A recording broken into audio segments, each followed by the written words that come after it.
కానీ ఇవాళ పిల్లలు అమ్మ నాన్న తిడితే సూసైడ్, ఫెయిల్ అయితే సూసైడ్, జాబ్ దొరకకపోతే సూసైడ్, ఇక్కడ నాన్నకి ప్రాబ్లం వస్తే suicide. Suicide last option. Suicide మార్గం లేదు, మార్గం తీయాలి. ఎంత దౌర్జన్యం ఛత్రపతి శివాజీ మహారాజ్ సమయంలో ఉండే తమ్ముళ్ళారా. ఎవరైనా ఔరంగజేబ్ సైన్యంకి దొరికితే తల నరికెట్టి అట్లాంటి సమయంలో కూడా యుద్ధం చేసిండు మన ఛత్రపతి శివాజీ మహారాజ్. కానీ ఇవాళ ప్రతి ఒక్క యువకులకి రిక్వెస్ట్ చేస్తున్నా, సావాలంటే మాతో కలవండి, ఒక మంచి చావు మీకు ఇస్తున్నాం. ఎవరికైనా చావాలంటే రాష్ట్రీయ స్వయం సేవక్ సంఘంలో మీరు పోవండి.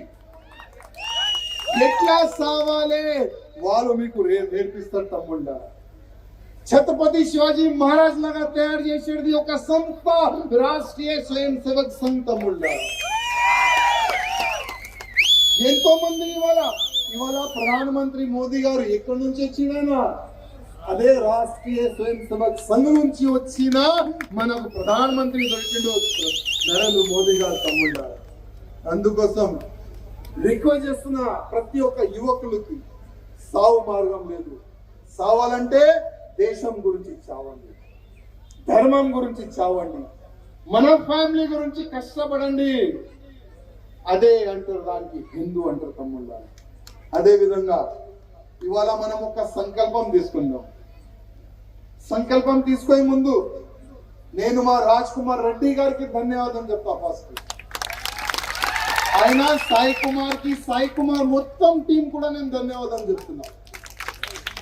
సాయి కుమార్ కి మన రాజ్ కుమార్ గారు ఒక మంచి సపోర్ట్ చేసిండు, ఒక మంచి విగ్రహంని ఆయన ఏర్పాటు చేసి ఇచ్చిండు.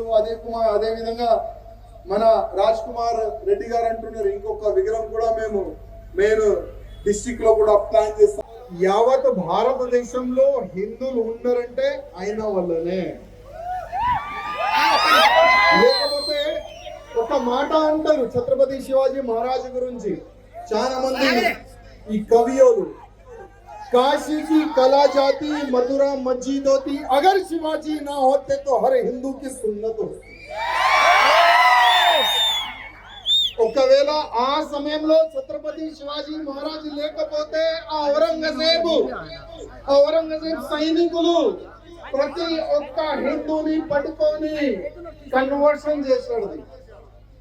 ఒకవేళ ఆ సమయంలో ఛత్రపతి శివాజీ మహారాజ్ మన మాంసం జస్ట్ హలాల్ అంటే మాంసమే ఉండే, కానీ ఇప్పుడు ఒక పెద్ద కుట్ర చేసి ఈ 57 కంట్రీస్ వాళ్ళు మా దేశానికి ఏదైనా ప్రోడక్ట్ రావాలంటే దానికి ఒక హలాల్ సర్టిఫికెట్ ఉంటేనే, ఆ సింబల్ ఉంటేనే అది మా కంట్రీకి రావాలి అని ఒక కండిషన్ పెట్టారు.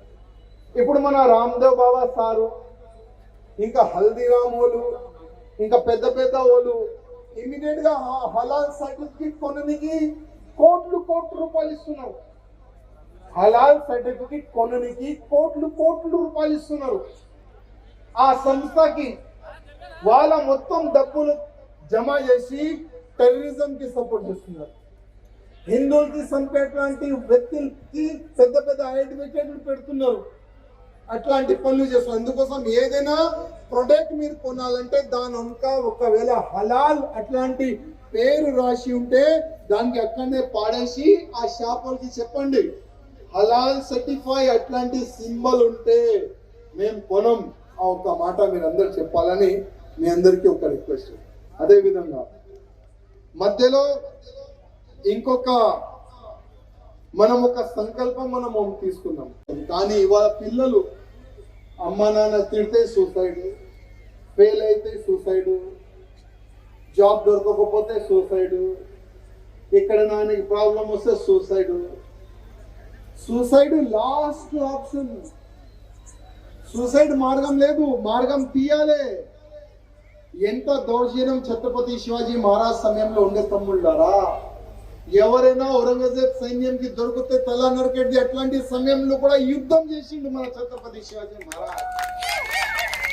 కానీ ఇవాళ ప్రతి ఒక్క యువకులకి రిక్వెస్ట్ చేస్తున్నా, సావాలంటే మాతో కలవండి, ఒక మంచి చావు మీకు ఇస్తున్నాం.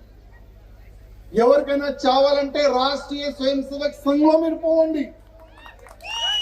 ఎట్లా సావాలే వాళ్ళు మీకు నేర్పిస్తారు తమ్ముళ్ళ. ఛత్రపతి శివాజీ మహారాజ్ లాగా తయారు చేసేది ఒక సంస్థ రాష్ట్రీయ స్వయం సేవక్ సంఘ్ తమ్ముళ్ళ. ఎంతో మంది ఇవాళ ప్రధానమంత్రి మోదీ గారు ఎక్కడి నుంచి వచ్చినా అదే రాష్ట్రీయ స్వయం సేవక్ సంఘ్ నుంచి వచ్చిన మనకు ప్రధానమంత్రి దొరికిండు నరేంద్ర మోదీ గారు తమ్ముళ్ళ. అందుకోసం రిక్వెస్ట్ చేస్తున్న ప్రతి ఒక్క యువకులకి సావు మార్గం లేదు. సావాలంటే దేశం గురించి చావండి, ధర్మం గురించి చావండి, మన ఫ్యామిలీ గురించి కష్టపడండి. అదే అంటారు, దానికి హిందూ అంటారు తమ్ముళ్ళ. అదే విధంగా ఇవాళ మనం ఒక సంకల్పం తీసుకుందాం. సంకల్పం తీసుకునే ముందు నేను మా రాజ్ కుమార్ రెడ్డి గారికి ధన్యవాదం చెప్తా. ఫస్ట్ ఆయన సాయి కుమార్ మొత్తం టీం కూడా నేను ధన్యవాదం చెప్తున్నా. సాయి కుమార్ కి మన రాజ్ కుమార్ గారు ఒక మంచి సపోర్ట్ చేసిండు, ఒక మంచి విగ్రహం ని ఆయన ఏర్పాటు చేసి ఇచ్చిండు. అదే విధంగా మన రాజ్ కుమార్ రెడ్డి గారు అంటున్నారు ఇంకొక విగ్రహం కూడా మేము మెయిన్ డిస్ట్రిక్ట్ లో కూడా ప్లాన్ చేస్తాం. వేరే మార్గం లేదు. అందుకోసం అందరు సోషల్ మీడియా వాడతారు, ఇన్స్టాగ్రామ్ కానీ యూట్యూబ్ కానీ ఎంతమంది ఎన్నెన్నో ప్లాట్ఫామ్ యూజ్ చేస్తారు. అందరు కూడా మోదీ గారికి ఒక రిక్వెస్ట్ చేస్తాం. మోదీ గారు ఇవాళ మా హిందువుల్లో హమ్దో హమారేదో మనం ఏం చేస్తాం, పెళ్లి చేసుకుంటాం, 2 పిల్లలు చేస్తాం, వద్దురబై సాలు హమ్దో హమారేదో.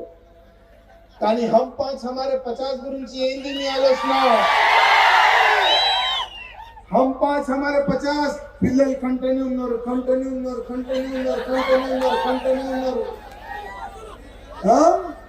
ఎక్కడ చూస్తే అక్కడ జనాభా పెరుగుతూనే ఉంది. ఎట్లా? అదే జనాభాలో కొంతమంది మదర్సాలో వెళ్తున్నారు. మదర్సాలో వెళ్ళిన తర్వాత వాళ్ళకి ఒక్కటొక్క నేర్పిస్తున్నారు జిహాద్, లవ్ జిహాద్, ల్యాండ్ జిహాద్, వక్ఫ్ బోర్డ్ జిహాద్, ఫలానా జిహాద్, అదే జిహాద్ నేర్పిస్తున్నారు. మళ్ళా మన భారతదేశం ఎక్కడ సేఫ్ ఉంటది? తమ్ముళ్ళారా ఆలోచన చేయండి. ఇవాళ మన ఒక్క హిందూ అమ్మాయి ఆయన ఏజ్ 21 అయిపోయిన తర్వాత ఆ హిందూ అమ్మాయిని టార్గెట్ చేసి తీసుకొని పోయిన తర్వాత మీరు నేను ఏ రాజకీయ నేత కూడా ఏం చేయలేడు. ఎందుకంటే వాళ్ళు లీగల్ గా వాళ్ళు వెళ్తారు. తమ్ముళ్ళారా ఇక్కడ ఎంతమంది యువకులు ఉన్నారు కొద్ది చేయలేకపోతుంది. మీరు ఒక పని చేయండి, మోదీ గారు లవ్ జిహాద్ పైన మీరు చట్టం తీసుకొని రండి, లేకపోతే మేము కూడా హిందూ జిహాద్ చేస్తాం. మేము కూడా వాళ్ళలాగా వాళ్ళు ప్లాన్ తయారు చేసి వాళ్ళగా మా హిందూ అమ్మాయిని టార్గెట్ చేసి ఇట్లా పెళ్లి చేసుకొని ఒక్క పెళ్లి కాదు, 1 2 3 4 5 6 ఎన్ని చేస్తున్నారు అర్థం కాదు. పెళ్లిళ్ళ పైన పెళ్లిళ్ళు, ఫ్యాక్టరీ పైన ఫ్యాక్టరీ పెడుతున్నారు, పిల్లలకైనా ఫ్యాక్టరీ. మళ్ళా మేము కూడా అదే స్థాయిలో పోతాం. మన దేశ వాతావరణం ఏదైనా డిస్టర్బ్ అయితే దానికి మీరే బాధ్యతుడు అని చెప్పాలి. మనం చేస్తారా? హిందూ జిహాద్ చేస్తారా?